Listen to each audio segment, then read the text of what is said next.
So let's cut to the chase. A lot of y'all out there have probably heard people say that I am self-taught in the woodworking craft, and I'm calling BS on that one because I doubt very many people just picked up a circular saw, table saw, that kind of stuff, and started tossing wood at it. You at least read the owner's manual. You read reference stuff. And before YouTube dominated everything, we had these things right here. I think there's a whole group of people that kind of overlook this kind of stuff as quality reference material to progress down their self-guided education. So that's what we're going to talk about today. The 10 plus a few bonus books that I think every new woodworker and experienced woodworkers should at least have perused once. Now the first book is one of those ones that if you're new to the woodworking craft, I just said, just buy it, and I hope you never have to read it. But it is something that you should have somewhere in their shop. I know a lot of people, they design nice little slips so that they can screw it to the top of their tool chest. Me personally, I keep it on a medicine cabinet on the wall. Yeah, you got to take the pill and get yourself a good medical book. This particular one comes from Lost Art Press, and he kind of teamed up with an emergency room technician who is actually a skilled woodworker. So it is actually tailored for us, and it's just a nice small book that, once again, I hope you never have to reference, but it's there if you need it. Just buy it. All these books I will put links down below to get, and if at all possible, I'll put direct links to the authors or the publishers instead of just Amazon, and please use those. Support those guys so that they get the biggest cut because they deserve it. The first one, Workshop Wound Care over at Lost Art Press. The next book is something I give to everybody that says they are interested in woodworking, and they might not be interested in this style of woodworking, but it's one of those things where you can hand them a book and a $20 knife, and maybe they can pick up a cheap used axe and stuff like that, and they can actually make stuff in the book in an afternoon, just reading along. But the bigger thing is, it teaches you probably the most important lesson in all of woodworking: how edges interact with grain. It's physically in your hand, and the book shows you the safe ways to do it. This is Swedish carving techniques from Willy Sundquist. The original book has been republished a couple times. His son actually has a couple books that are more picture-oriented. I like the original one. I pore over this all the time because my woodworking hobby is spoon carving, or I want to be a spoon carver. But highly, highly, highly recommend. Even if they don't plan on going this way, it's a good book to peruse for a weekend, and then you just dive deep in other areas later on. This is where I wish people would start. The next book is just a very well-written book that covers the basics of a lot of woodworking. Robert Wearing's The Essential Woodworker: Skills, Tools, and Methods. And the thing is, almost all woodworking books that are targeting beginner, intermediate woodworking, the first 8 chapters are just basics. So if you buy a lot of these things, you end up just buying them for the last few chapters that might have something specific. This covers those first 8 chapters very, very well. Nice graphics, that kind of stuff coming through. It even covers a little bit of power tool woodworking, but it covers the basics perfectly. Now, this particular version is out of print, but Lost Art Press contacted the original author, and they built a version that will last, generations. Very hard covered, that kind of stuff. This is one you can pass along, and they updated a lot of the graphics and the pictures and stuff like that, and added a little bit of information, I believe. I've had this one forever. I just upgraded to this one because this goes in my collection that will be passed on to the next woodworker after me. And I'm a bit of a Lost Art Press fanboy. Hey, the guy's done a lot for our industry. Now, the next should be a book, and whoever creates a definitive Bible of woodworking, a book of its own. This should be a religiously studied artifact for those of y'all that want to excel in the craft. Because if you're going to be using an edge on fibers, you're going to be dulling that edge. So you've got to learn how to sharpen your tools. And this just goes over just about everything and offers you various techniques and that kind of stuff to do it. Not just telling you this is the one and only way of doing it, but it talks about metallurgy and that kind of stuff, the foundations of creating sharp tools. Again, a wonderful book, and should be in everybody's collection and studied at least once. Because once you get the good concepts, you can return to it for the details, but you'll have it.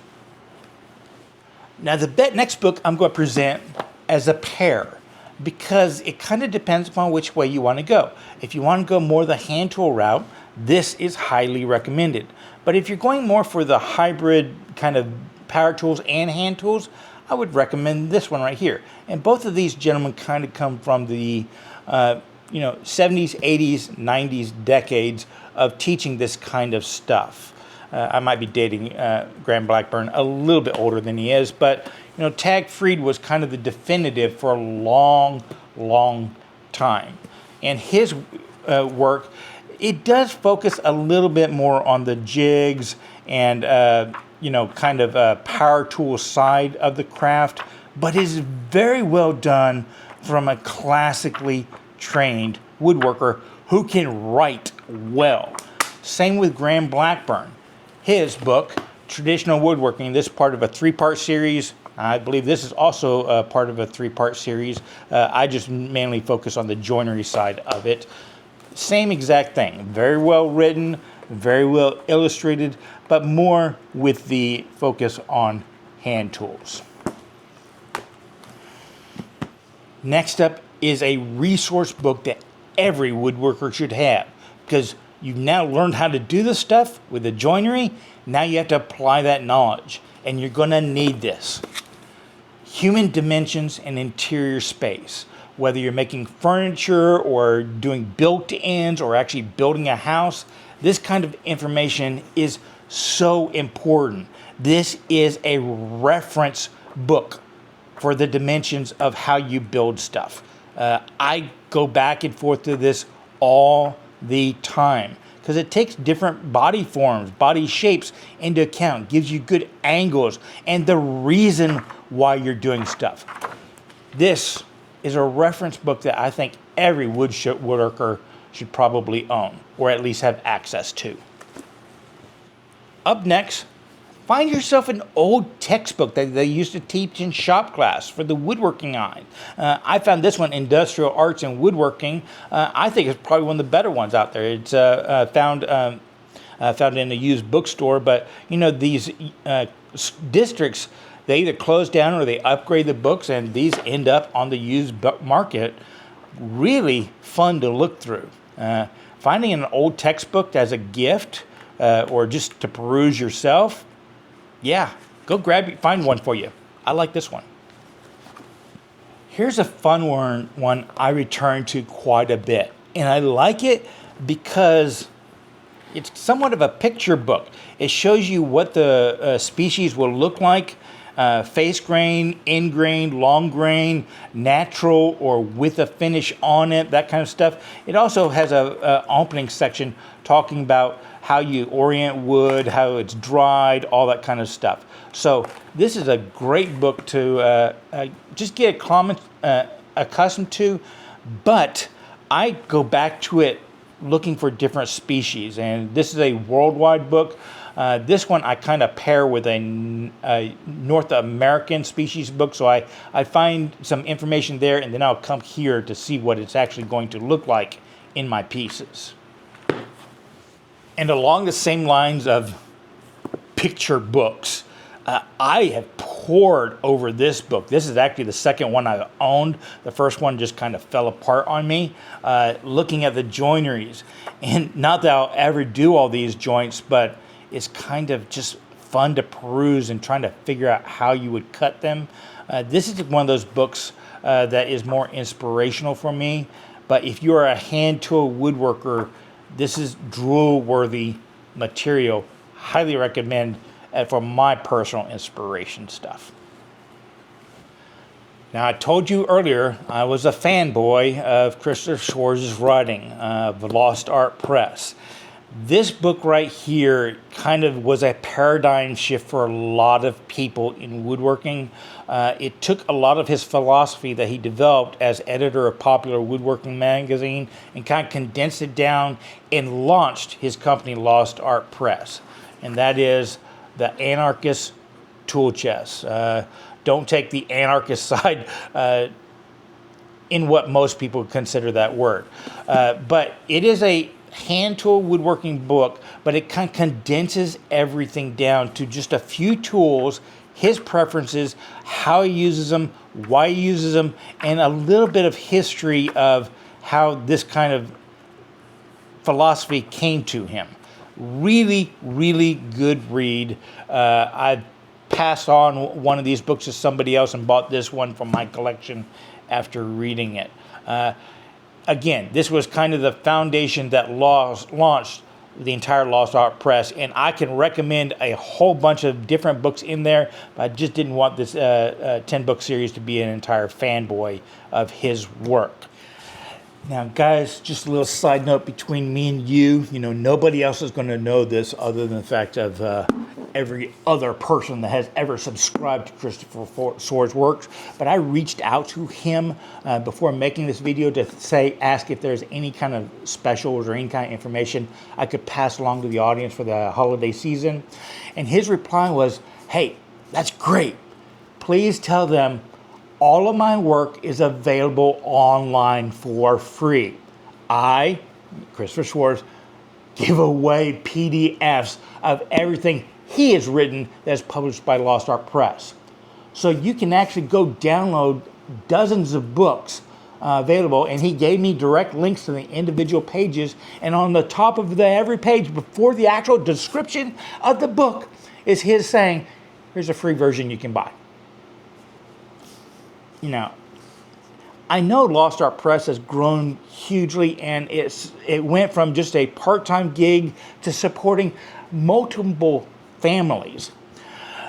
But he just gives away the stuff. Yeah, more reason to support the publishing company. Okay, that is the top 10 woodworking books I would highly recommend for new woodworkers, because it covers a broad area of it. A lot of times I find that, you start collecting woodworking books, a lot of the information is redundant. This collection right here I just described is a very broad collection, and any one of them would be great gifts for the holiday season. Here's 2 bonus versions. This is a book that I personally have spent so much time poring over. I am fascinated with small home designs, and I hope to build one myself in the future. But besides that, just looking at the woodworking throughout the picture book just has my brain kind of going wild with ideas. Little things like that. That one sculpture right there sent me down probably a 2-month rabbit hole figuring out how to do that kind of stuff on the lathe. I love thinking about how they built this kind of stuff and integrated it into the woodworking aspect of it. I just go through this particular book, and she has an entire collection of it, that the woodworking in the building is a key feature. This was one of those picture books that I call it a picture book. It's actually a very educational book on small home designs, but I use it for the woodworking aspect and the picture design. The next one is kind of going to shock a lot of y'all, but it is a book that I have referenced from the very beginning of my DIY collection. And I'm putting it in here because a lot of us are, our audience or our circle of friends just assume we are very handy people because of what we make. So they think that we know stuff on electricity, AC work, how to fix roofs, that kind of stuff, when really all we know how to do is make a box. So I highly recommend this particular home improvement book, the 1, 2, 3 from Home Depot. I say that one because the very first DIY major project I did was I bought a true crack house. One that had syringes in the floor radiator, along with a lot of other paraphernalia, had windows busted out, the roof was damaged, the plumbing, they had cracked the valve at the meter so that they could get drip, drip, drip, so they could put a bucket underneath that dripping and actually have water to use, but they just let it drip forever. You know, this is a book that I repaired an entire house on with no prior knowledge. Was it the best work? Probably not, but it was safe and it lasted for a long time. So again, highly recommend getting a general kind of DIY book. This particular one served me well. So there you go. Books I recommend for new woodworkers, and those of you all that are looking for gift ideas for your woodworkers. If they don't have these in their collection, they will be appreciated. But the number one book I recommend that all of us start out with, I repeat, Workshop Wound Care, available at Lost Art Press. Perfectly stocking stuffer sized. And again, I'll put links down below, as many as I can find, to the author's pages so that they can earn the most money. Y'all be safe, have fun. And remember, it's always worth the effort to learn, create, and share with others.